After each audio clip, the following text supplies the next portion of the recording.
favor. Bem-vindo, bem-vindo, bem-vindo. Pastor Dalmon, vem aqui. Mês de março é um mês especial. Nós temos hoje o pastor Dalmon que vai nos trazer a palavra. Eu vou apresentá-lo daqui a pouco.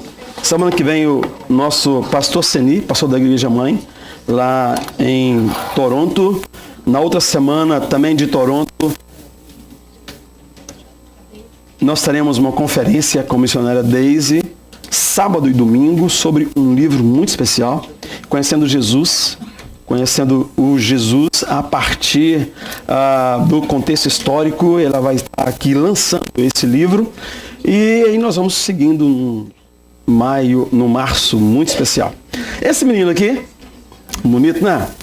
Pois é, Dalmon é nosso amigo desde longas datas. Antes de estarmos casados, não eu e ele. Antes de estarmos casados, né? Tem que esclarecer. Somos amigos, Deus nos permitiu caminharmos juntos em vários locais, em várias igrejas. E é uma bênção. Sua esposa, a Cineia, fica de pé, por favor. Está sentadinha ali. E nós então somos gratos com a presença de vocês. E ele vai nos trazer a palavra nessa noite. Deixa eu achar um microfone aqui, que facilita a sua vida.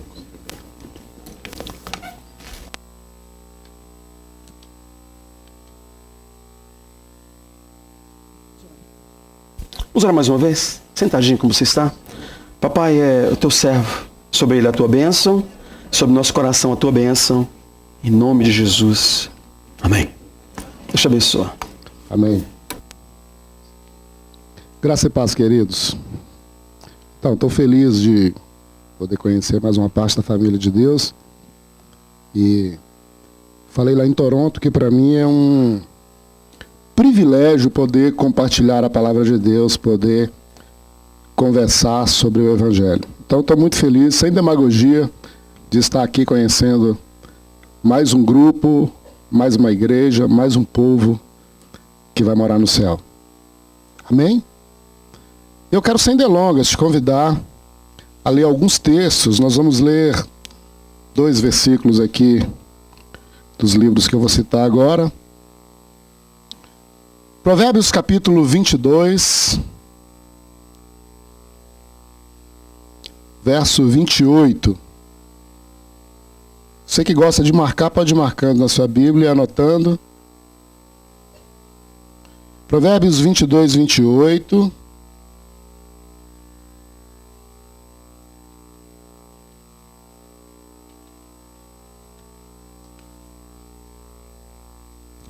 Diz assim. Todo mundo encontrou aí? Pode procurar ainda, quem não encontrou, com tranquilidade.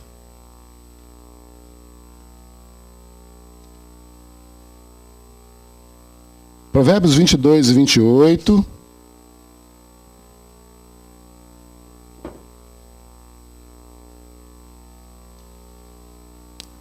E 23, verso 10. No 23 e 28 diz assim: não removas os marcos antigos que puseram teus pais. No verso 10 diz assim: não removas os marcos antigos, nem entres nos campos dos órfãos.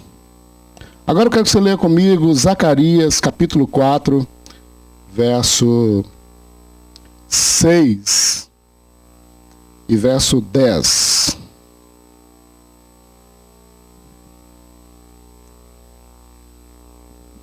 Zacarias capítulo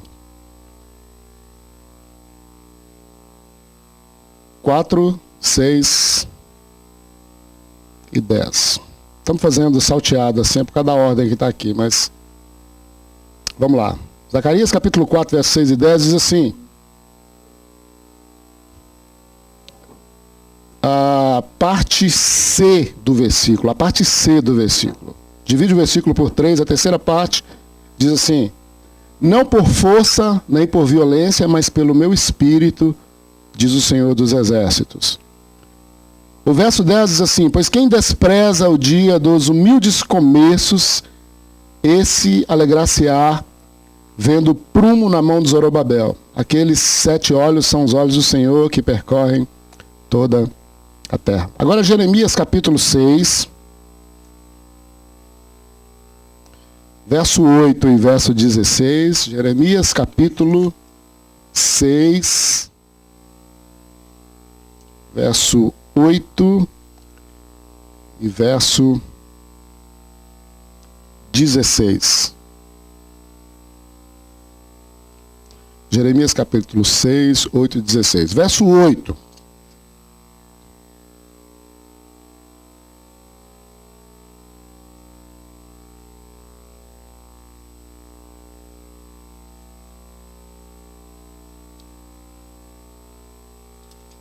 Espera aí que eu vou achar. Minha Bíblia sumiu em Jeremias. Verso 8, verso 16. Verso 8. Todo mundo encontrou? Diz assim: aceita a disciplina, ó Jerusalém, para que eu não me aparte de ti, para que eu não te torne em assolação e terra não habitada. Verso 16 diz assim: assim diz o Senhor, ponde-vos à margem no caminho e vede. Perguntai pelas veredas antigas, qual é o bom caminho? Andai por ele, e achareis descanso para a vossa alma. Mas eles dizem, não andaremos. Amém? Lemos todos? Então, tem um versículo ainda, o último. Apocalipse capítulo 2, verso 4. De repente você não está entendendo nada, mas daqui a pouco você vai entender. Não tem problema não. Apocalipse capítulo 2, verso 4.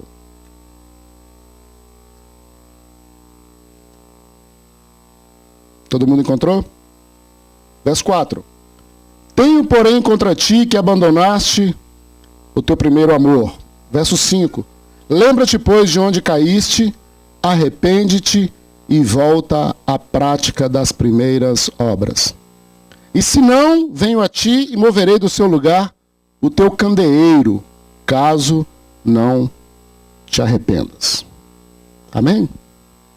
Muito bem, eu não estou aqui essa noite para dar aula, ensinar sobre amor, mas o certo é que nós, pela nossa vida, nós tivemos diversos amores.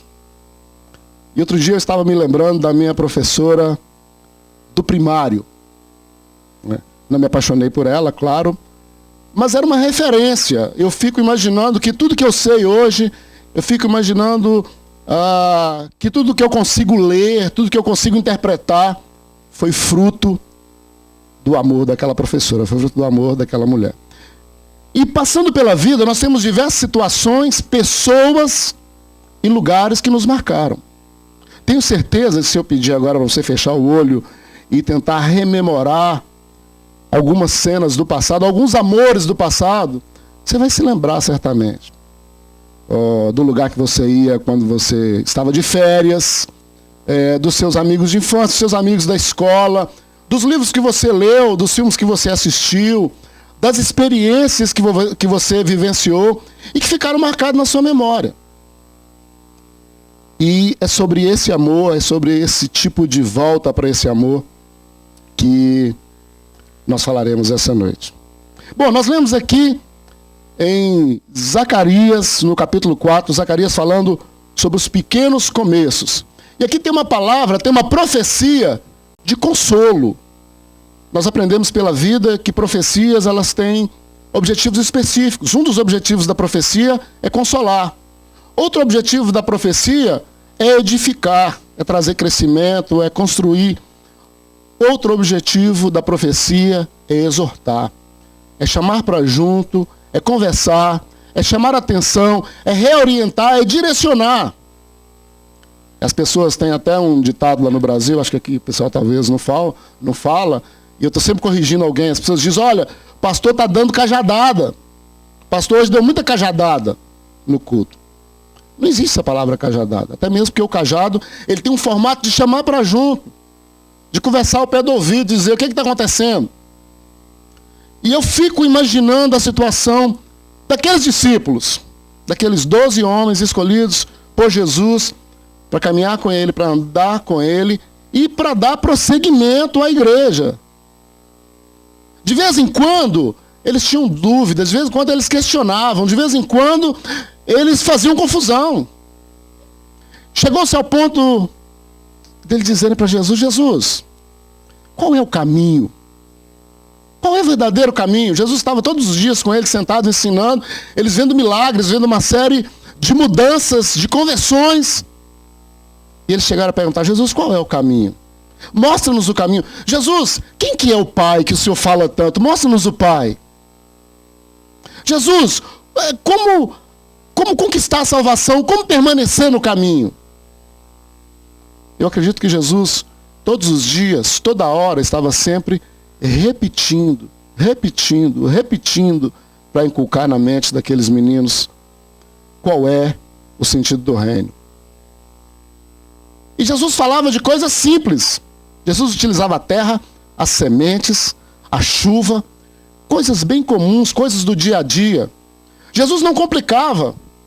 Coisa que os escribas, fariseus e saduceus complicavam para tentar levar para as pessoas, Jesus falava de forma simples.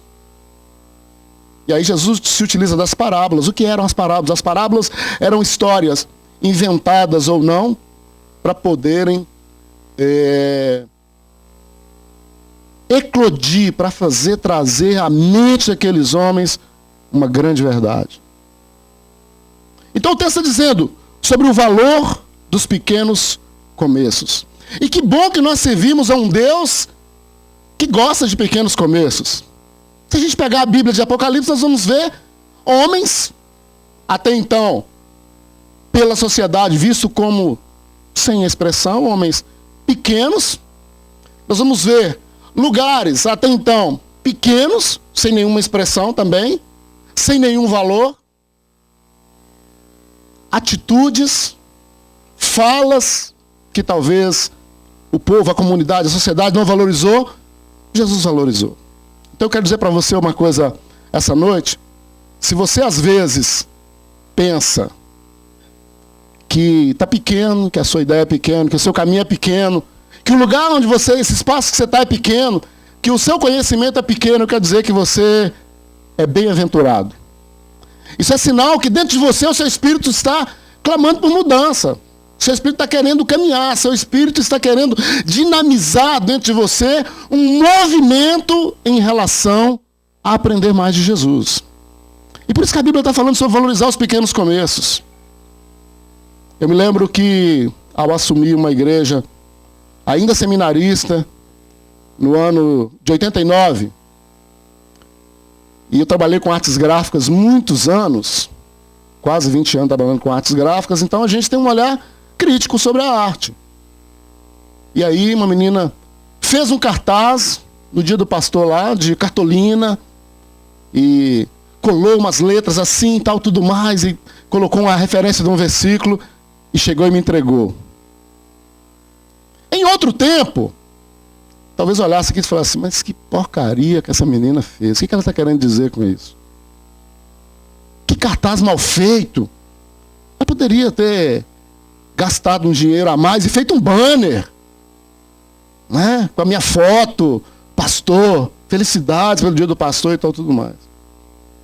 Mas aquilo foi de tão coração, aquilo foi de tamanha singeleza, aquilo foi feito com tanto cuidado, com tanto amor, e ela ficou tão feliz ao me entregar aquele cartaz, que o meu espírito de arte finalista naquela hora foi embora, sumiu. O meu espírito de crítico sumiu. Até porque quando o seu eu, quando o seu espírito, quando a sua vontade, quando o seu conhecimento toma lugar em alguma coisa, o Espírito Santo, a Bíblia diz que ele é muito educado. Apocalipse capítulo 3 diz que ele bate a porta do seu coração, ele te chama pelo nome e ele pergunta se ele pode entrar.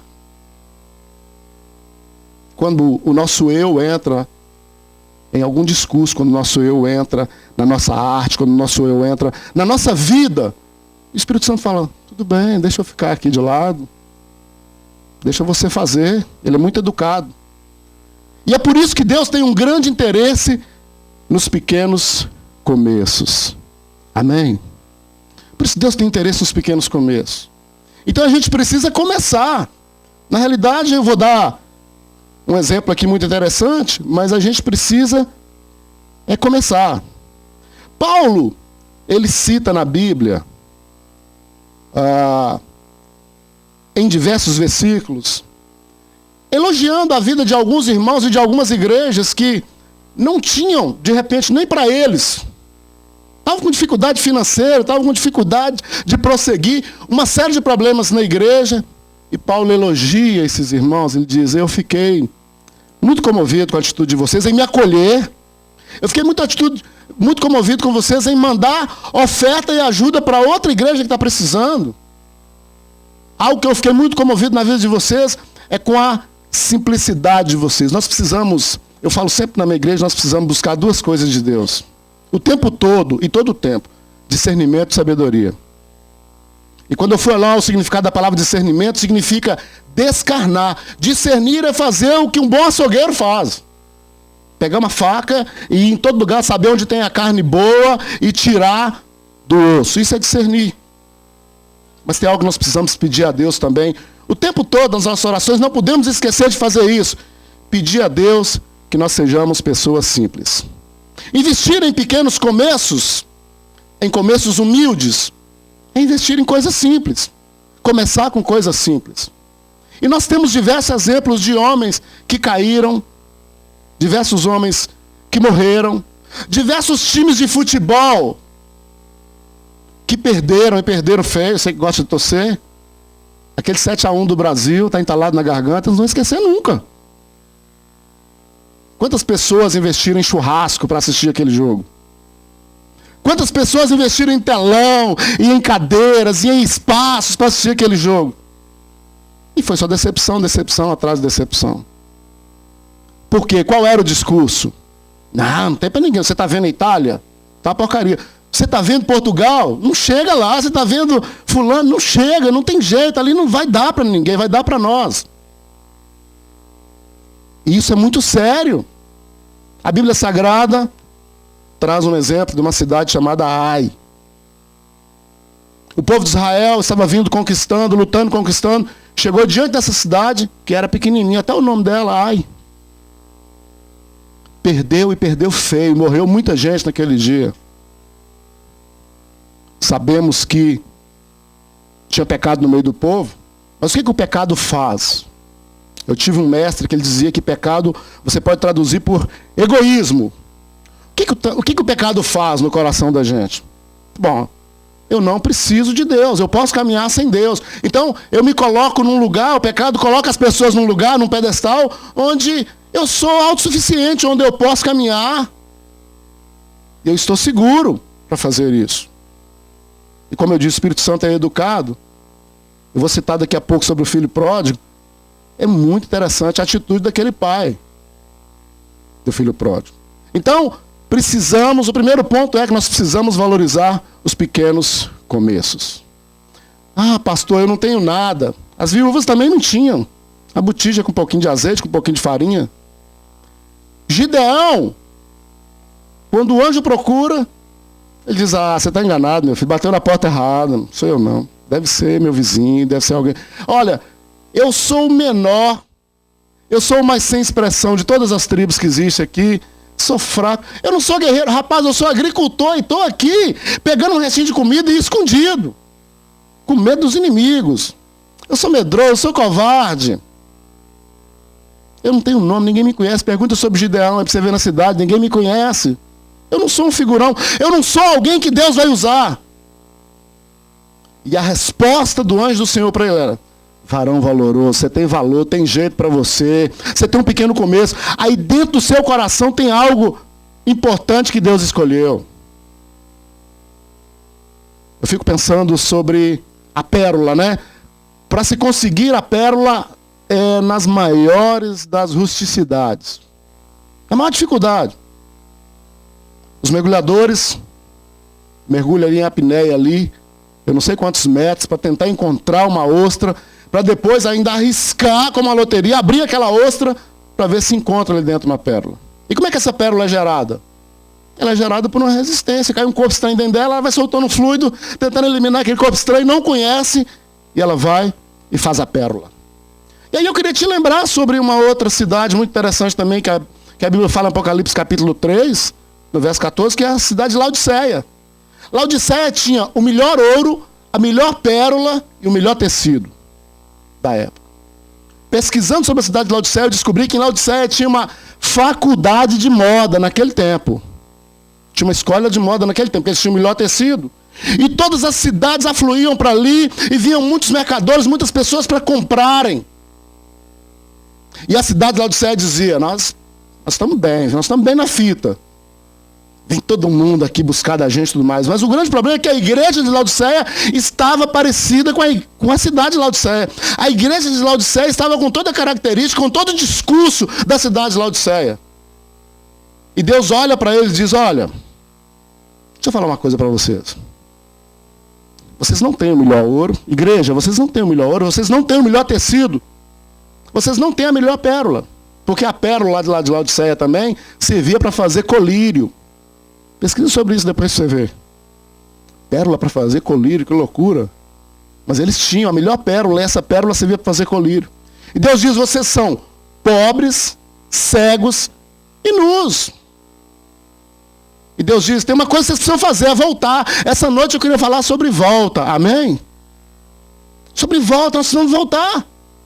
E aqui, no primeiro ponto, está dizendo que nós precisamos voltar aos pequenos começos. O que foi que você fez lá no início, que de repente foi um pequeno começo? Talvez você mesmo valorizou.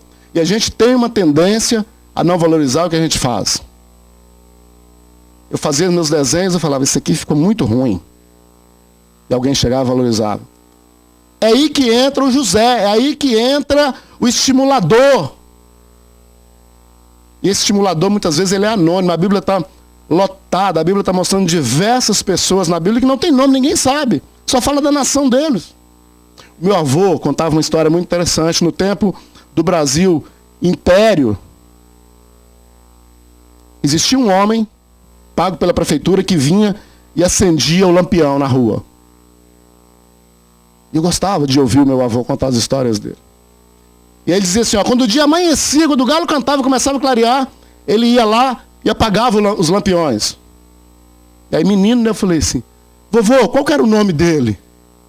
Ah, não sei não, meu filho. Esse homem passou vários anos, mais de 20 anos, apagando, acendendo lampião e tal. Você chegou agora e já quer saber o nome dele?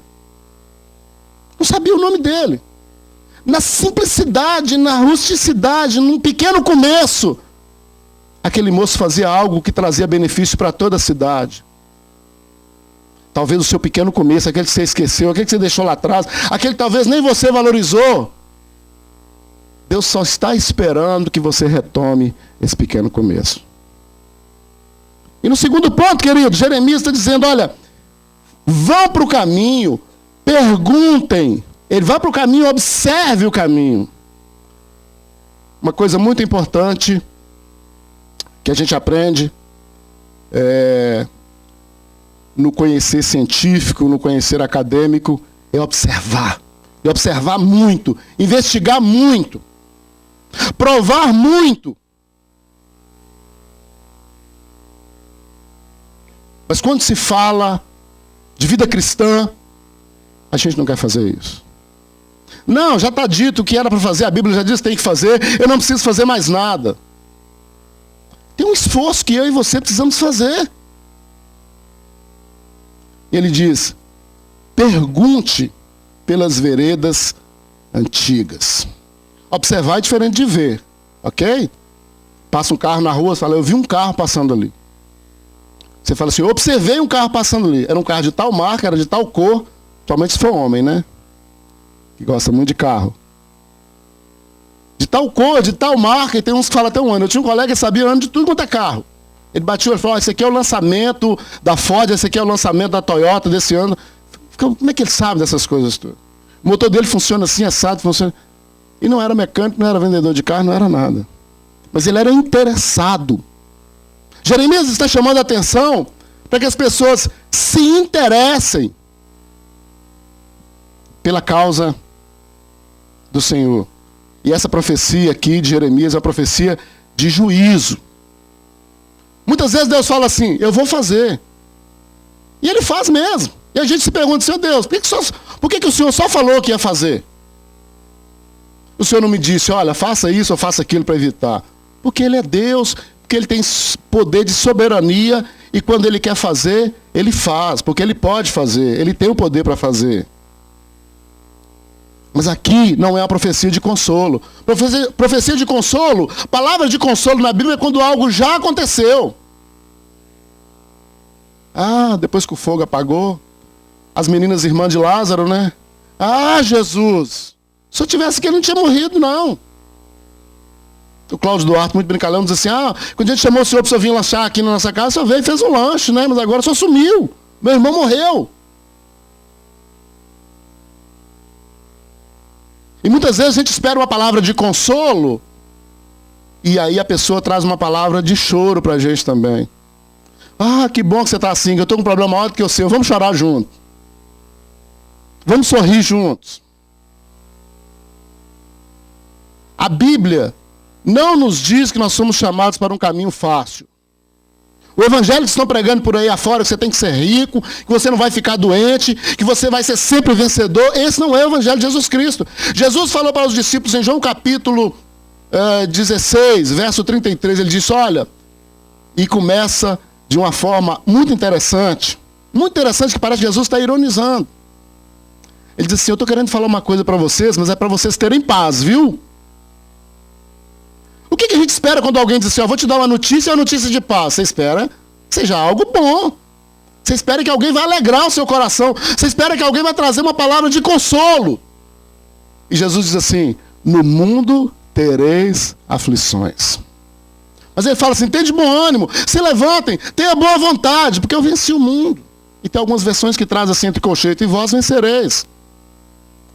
Jesus não está dizendo que nós não teremos aflições. Eu nem vou pedir para levantar a mão aqui não, porque senão vou ter que levantar as duas mãos e os dois pés. Mas quem está aqui no templo essa noite que ouvindo essa palavra que tem aflição? Não precisa levantar a mão não.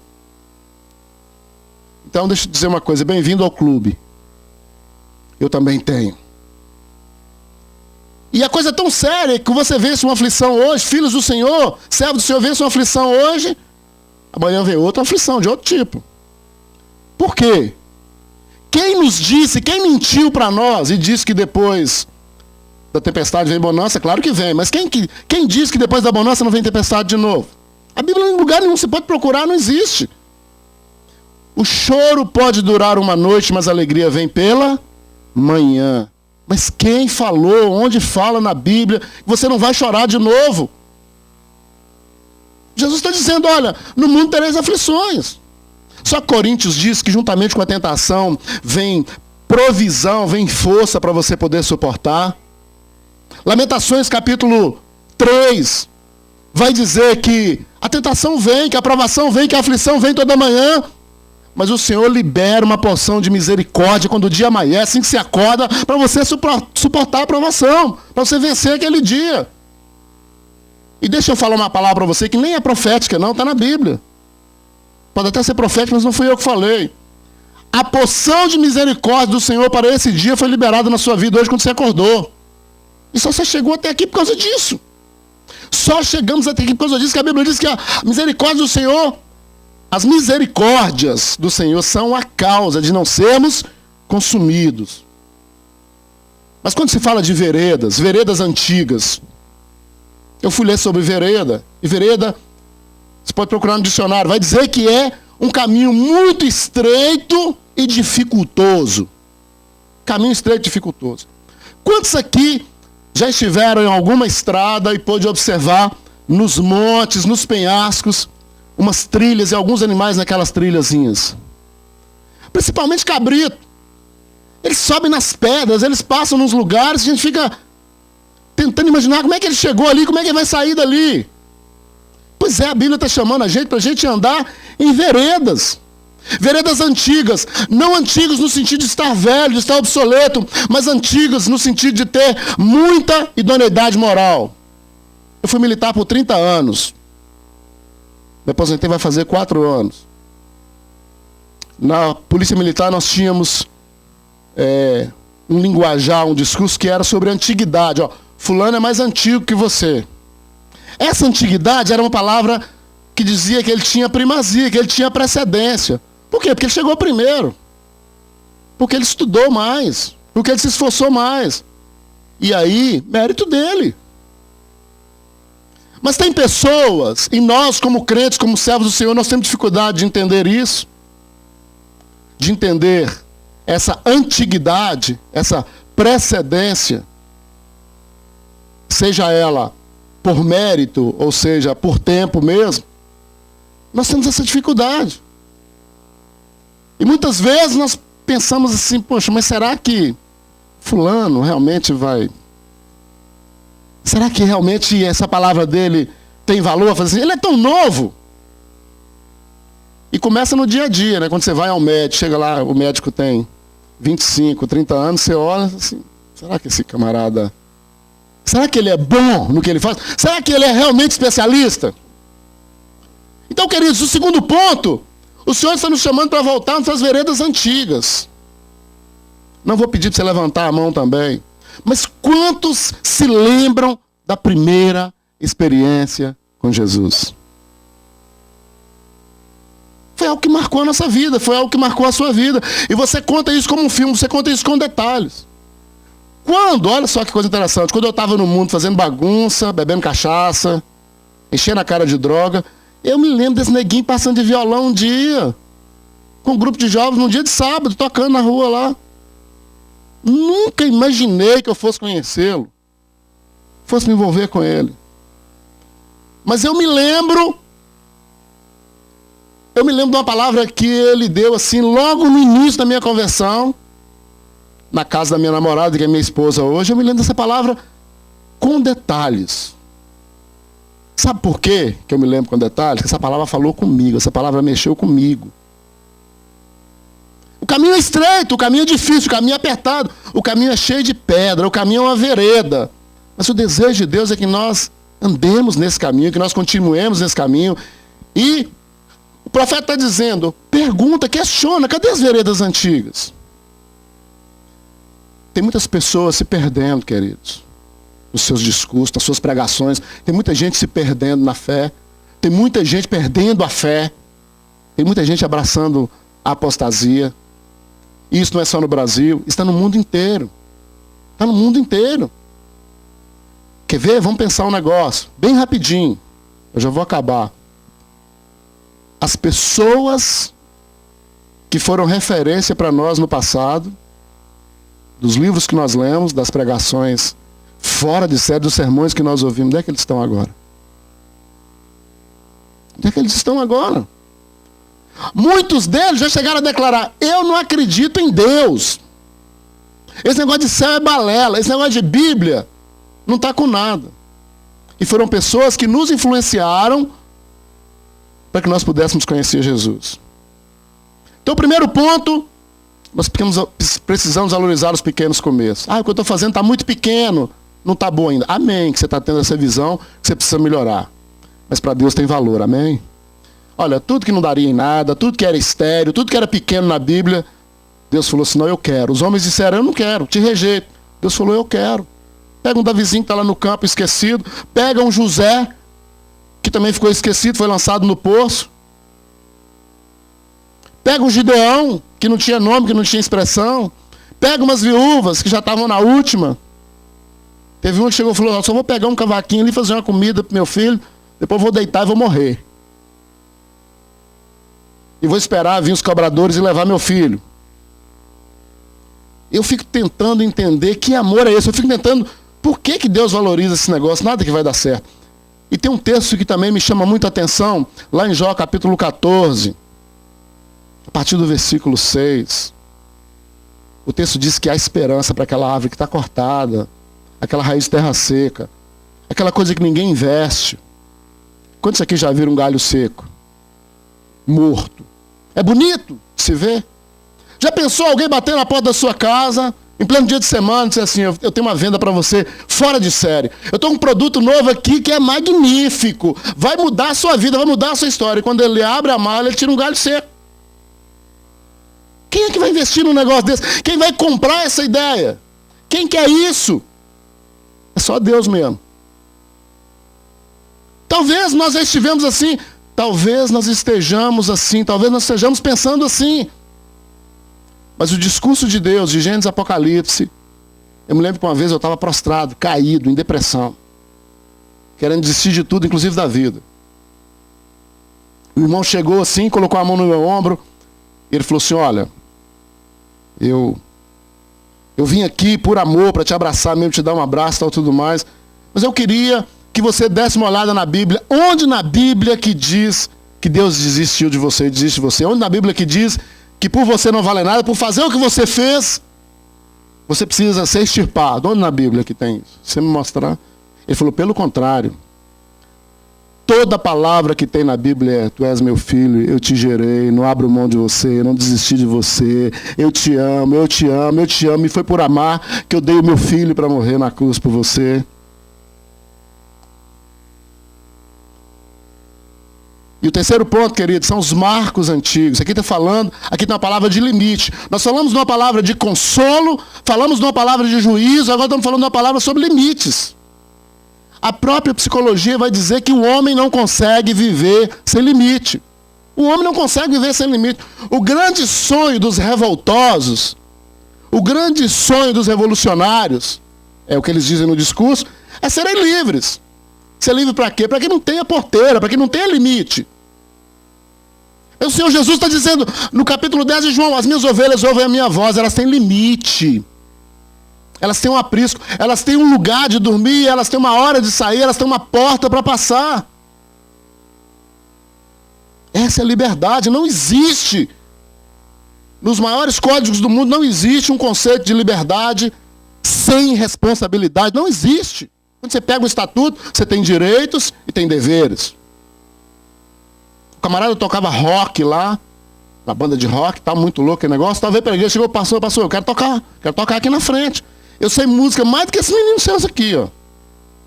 E os pequenos começos lá, né? Pegando, devagarzinho. Então, por que tem que ser assim? Por que eu tenho que me batizar? Por que eu tenho que passar por um processo para poder pegar minha guitarra e tocar ali na frente? É para Deus. E o pastor disse, sim, irmão, porque isso aqui foi nós que criamos, isso aqui é estatuto de homem, isso é limite que nós colocamos. Entre nós. Ele falou, sabe por quê? Porque se nós não temos esse limite, se nós não temos estatutos, se nós não tivermos esse processo, as pessoas metem os pés pelas mãos. E nós queremos fazer para Deus. Que façamos, ele falou para ela, que façamos mas estão fazendo arroz e feijão, pastor. Eu não sei se você usou esse discurso aqui, arroz e feijão. Simples, trivial. Estão fazendo arroz e feijão. Estão fazendo arroz e feijão, mas estão fazendo com maestria, estão fazendo bem feito. Eu prefiro o arroz com feijão do que o negócio apimentado. E me dá problema depois, dá dor de barriga depois. Os marcos antigos, queridos. Para que os limites servem? Os limites servem para lembrar a gente. Os limites servem para trazer a memória de que nós somos servos, que nós somos filhos. Eu tenho um sítio e essa semana retrasada, eu tive lá, meu sobrinho colocou um fio elétrico em volta do negócio do capim lá, e quase que eu toco no negócio, né? Falei, por que você colocou? Não, porque eu preciso preservar esse pasto aqui, porque depois vem a seca, e se eu deixar agora, eles comem tudo. E gado não tem limite, eles metem a boca que comem tudo, como até na raiz. Então eu ponho esse aqui para eles não entrarem aqui, preservo isso aqui, quando vier a seca, eu passo eles para esse pasto, vou cuidar do outro pasto, vou molhar o outro pasto. E aí eu fico pensando, que bom que nossos pais e os nossos líderes nos colocaram limites, né? Porque onde você estaria agora? Você estaria fazendo o quê? Se nós não tivéssemos limites. Um dia conversando com um amigo meu, eu falei assim, todas as cadeias que eu tomei na polícia eu mereci. Conversando com outro semana passada, eu disse, todo couro que eu tomei eu mereci. Até aqueles que eu não... Muitas vezes meu pai batia na gente, a gente não sabia por que estava apanhando, né? Mas ele sabia por que estava batendo. Nós éramos 11. Um fazia alguma coisa lá em casa e colocava filhinha assim, ó. E aí começando do mais velho até no menor, batendo um por um. E não corre não, se correr o negócio pega, piora. Se correr é agravante, a pena dobra. Eu ia dar 10 varadas, agora eu vou dar 20. Que bom que as pessoas nos colocaram limites, os líderes que nos ensinaram, os pastores que nos ensinaram, nossos pais, nossas mães, nossos mestres e alguns amigos mais cabeças do que nós do passado. Que bom que eles colocaram para nós, olha, tem limite. A vida não é assim. Estava conversando sobre minha avó hoje. Minha avó não tinha escolaridade nenhuma, não sabia ler, não sabia escrever. E ela sentava e dava aula de vida. Eu falei assim, de onde que ela tirou isso? Eu fico tentando entender de onde que ela tirou isso. Minha avó falava de bênção e maldição colocada diante da gente de uma forma que eu ficava assim, como é que ela sabe? De onde é que ela descobriu isso? Bíblia. Ela citava a Bíblia, mas ela não lia a Bíblia. Ela era de um tempo que o padre rezava a missa de costas para o povo, em latim ainda. A gente quase saía de lá latim, porque como entender aquilo? Aí depois esse padre que falava latim foi embora, veio um padre falando em holandês. Uma cidade simples, um lugar desse tamanhozinho aqui, que nem português direito o povo sabia falar. Os limites são importantes. Eu só queria lembrar, queridos, para fechar, o filho pródigo, ele voltou para uma fazenda abastada, para uma fazenda muito rica. É fato, é verdade. Mas o que motivou o filho pródigo a voltar não foi as riquezas. Pelo contrário. Ele chegou ao pai e falou assim, me dá tudo, me dá minha parte, eu vou embora. Ele matou o pai ali em vida naquele dia, porque a herança você pega depois que o pai morre. Mas lá dentro dele, ele voltou lá dentro. E se lá dentro de nós, se eu dentro de mim, se você dentro de você, se a igreja dentro dela, voltar para os pequenos começos, para os humildes começos, voltar para as veredas antigas, e não se esquecer que nós temos marcos, que nós temos limites, nós não podemos remover esses limites, aí a coisa vai dar certo, amém? Eu nunca vi, a Bíblia não diz, eu nunca vi alguém confiar no Senhor dessa forma, alguém obedecer dessa forma e ser decepcionado. Até Jó, que passou pelo que passou no capítulo 42, ele diz, Senhor, bem sei que tudo podes, e nenhum dos teus planos pode ser frustrado. Eu te conhecia só de ouvir, mas agora os meus olhos te veem.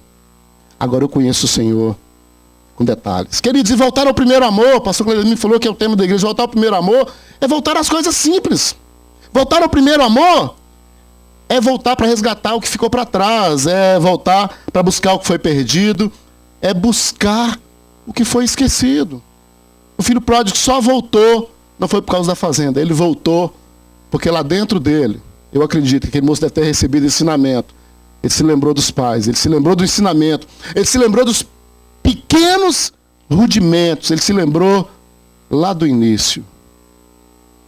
Vamos voltar ao início. Amém? Aqui Apocalipse capítulo 2, o Senhor Deus está elogiando, o Espírito está elogiando a igreja, depois ele diz, só tem um negócio contra você. Você fez tudo direitinho, mas na hora de tirar 10, você chutou para fora. Você fez tudo muito bem feito. Fez tudo como manda o figurino. Mas você fez algo, você deixou para trás o seu primeiro amor. Não nos esqueçamos do nosso primeiro amor, amém? Nós muitas vezes, no nosso discurso, muitas vezes no nosso dia a dia, nós colocamos o nosso primeiro amor na frente do verdadeiro amor que é Jesus. Um dia vi um cara com a camisa de um time, que eu não vou falar aqui agora para não dividir gregos e troianos, e na frente estava assim, minha paixão verdadeira, mas nas costas estava assim, a minha paixão eterna. Estava Jesus, minha paixão eterna. Vamos ficar de pé, quero passar a palavra para o pastor Cleidemir.